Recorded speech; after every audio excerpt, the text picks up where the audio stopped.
Thank you so much. My name is Kondwani Monjeza, as already introduced.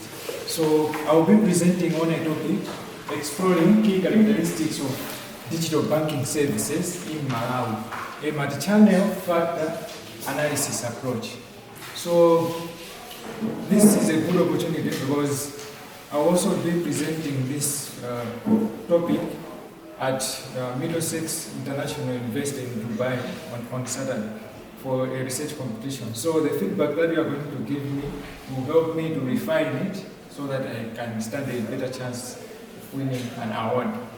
So let me just in brief just expound more on the topic. So we are focusing on characteristics of digital banking services in Malawi. So we are focusing on what we use, how we use our phones to do banking in Malawi. And we have incorporated a multi-channel. It means that we are using several channels. For example, website, mobile app, social media, and so on. And then factor analysis, we are going to use factor analysis. I will explain more in the course of the presentation. So background and the introduction. As we know and as we observe, nowadays we are moving out from the traditional system of banking. We can do our transactions, pay bills without visiting the bank. So because of this, there are several areas that are done that we use using our phones. So we want to focus on the factors, these factors, so that we can use them to measure how satisfied are we in using those factors. So the theoretical framework comprises of 4 theories. The first one is customer satisfaction theory. This theory, it says that satisfaction arises from the comparison of perceived performance and expectations. So we have our expectations, like okay, this mobile app is going to do this, and then we have the performance now after using it. So our satisfaction is when the perceived performance is equal to our expectations. So we found that the key drivers of satisfaction are convenience. If we find that it is convenient, user-friendly, and the quality is good, that's when we are satisfied. And another theory that we are going to use, it's a model, technology acceptance model. So this one suggests that perceived usefulness and ease of use are determinants of satisfaction. So this theory says that if we find that it is useful, the app is useful, the channel is useful, and it is easy to use, that's when we are satisfied.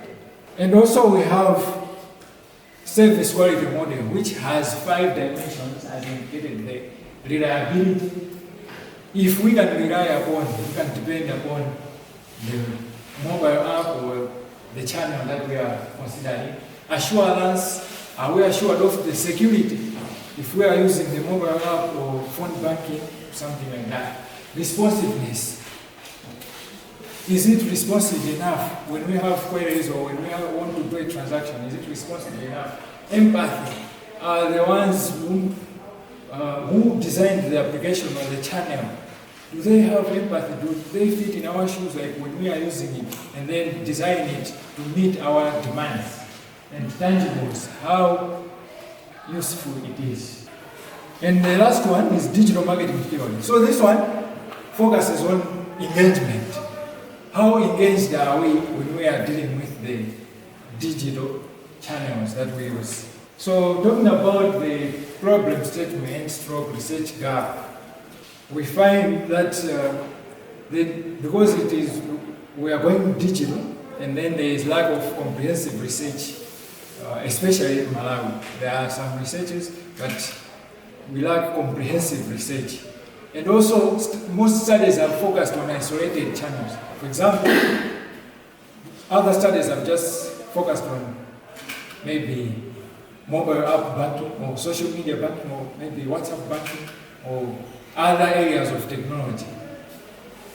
So we want to have a holistic view of the research. And then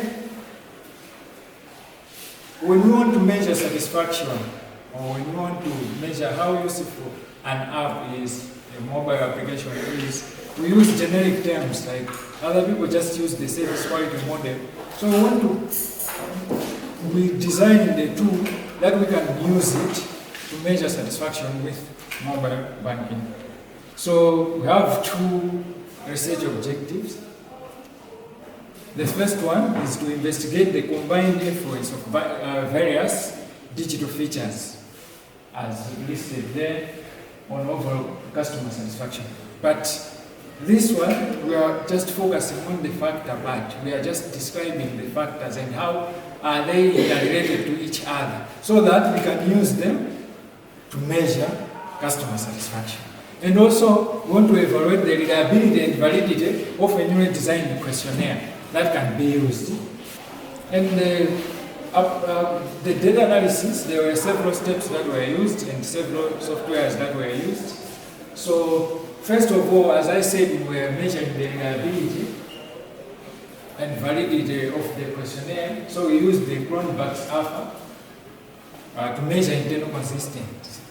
And I will explain in detail. We used that one using SPSS. And also we did exploratory factor analysis to identify underlying factors that affect satisfaction. And also we used confirmatory factor analysis. Okay, EFA was done using SPSS, and then we used confirmatory factor analysis using AMOS, analysis of moments of structures, software, to measure, to confirm the factor strat. And then when we were doing the CFA, we measured covariance and correlation just to check how related are the variables or are the channels, how related are they. So let me just explain there on using both exploratory factor analysis and confirmatory factor analysis. It is possible to just go straight to confirmatory factor analysis as long as you do a literature review using those theories and then you come up with a questionnaire. It is possible to do that. But then, in the courses of the research, I read a certain article whereby it was indicating that some people abuse the confirmatory factor analysis. So they just use it prematurely, so it has problems. So for me to be double sure, I used the exploratory factor analysis.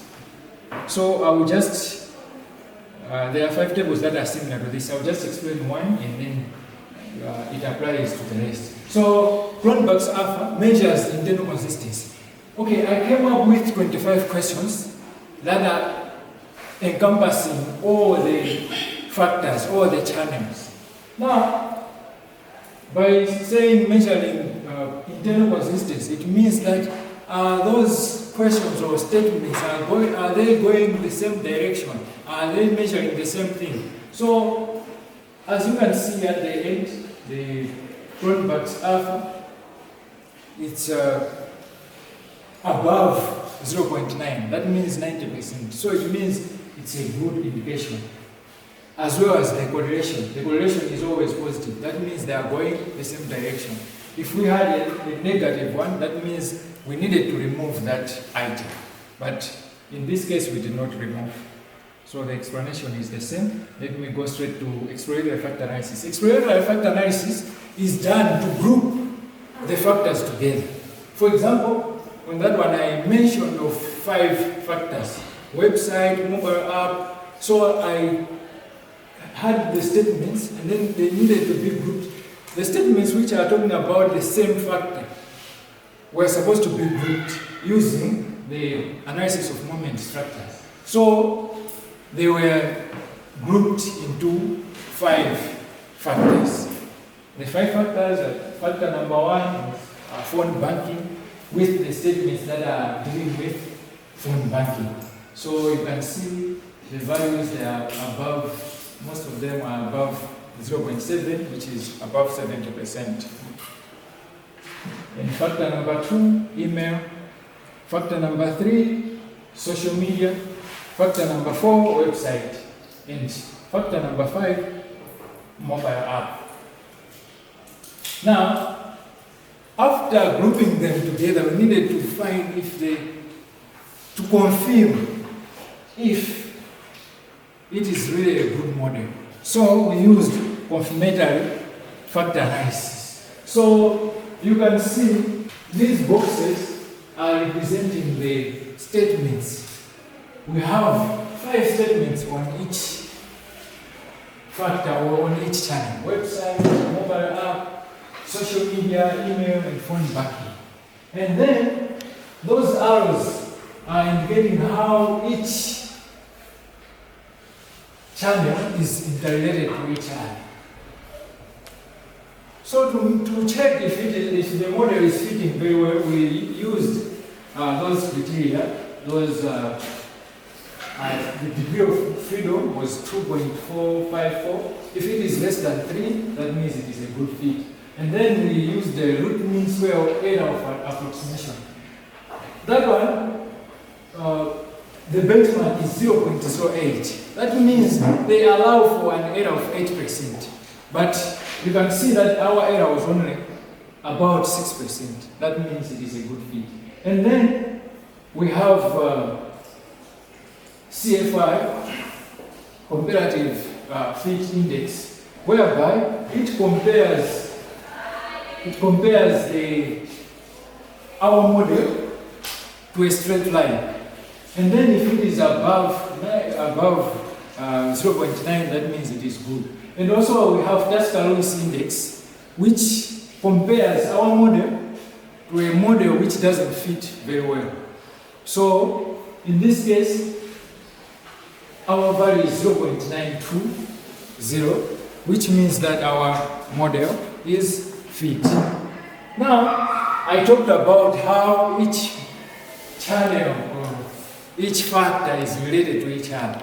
So you can see there is website to mobile app, website to social media, website to email, phone to website. And then you can see that the covariance and the correlation are all positive, which means that they are going in the positive direction.